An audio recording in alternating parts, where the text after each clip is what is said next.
Hello everybody, welcome back to the third video on the channel. So today I've gotten another species of isopod here.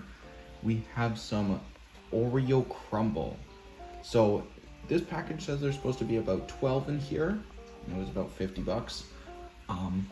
But since they had babies in here, there's a bit more than just the 12. There's a whole bunch in here.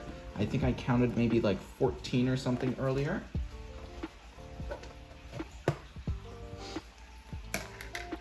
Here we go. So if we take a look inside, oh, look at these little guys. So these guys are awesome. Oh my goodness. So if you look here, you can see they have this really nice white coloration, this black and white. This is why they're called Oreo crumble. And look at these guys, like, oh my gosh. Look, there's a whole bunch of them just right there. That's awesome.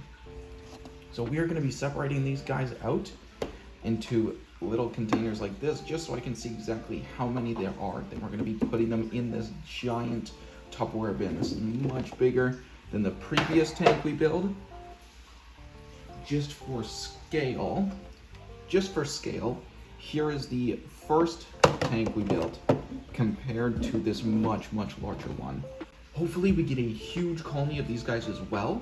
And then since these are just powder blues with a specific mutation, since creamsicle is basically the same mutation, I'm curious to see what happens when we mix these morphs together. If there will be some incomplete dominance, co-dominance, recessive, dominant genes, whatever may happen, I'm really curious to see. So we're gonna go ahead and first separate these guys into these little containers here. So you can see here I'm using this little tool that I picked up from the dollar store to separate all the isopods. The only reason that I actually did this was to get an accurate count, which in hindsight I don't really know why I did, but it's a little too late now. There was an estimated 23 Oreo crumble isopods I found in this entire thing. Using this little tool I did run the risk of squishing them, but luckily that didn't happen.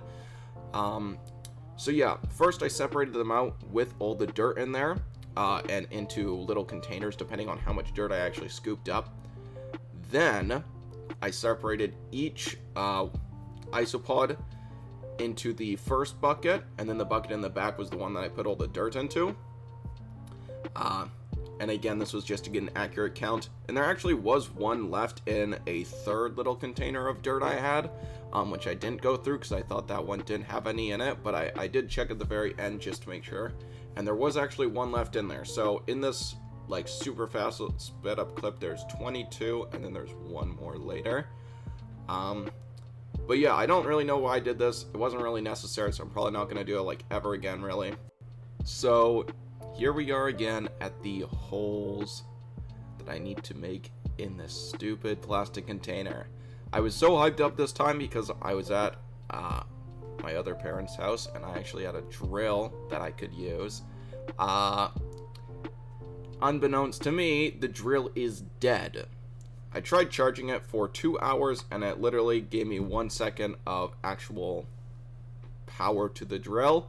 So I didn't want to leave the isopods in that little container all night, so I just eventually took this thing and I went to town, absolutely destroyed the entire container, but we actually did get it all up and good. And then I started cutting out the things, so I don't know where the clip went, but I did attach them. And then here's the end. I filled it up with dirt, we put the sphagnum moss in it, and then we went ahead and put all the isopods in it. And so I will just let you guys enjoy the rest here.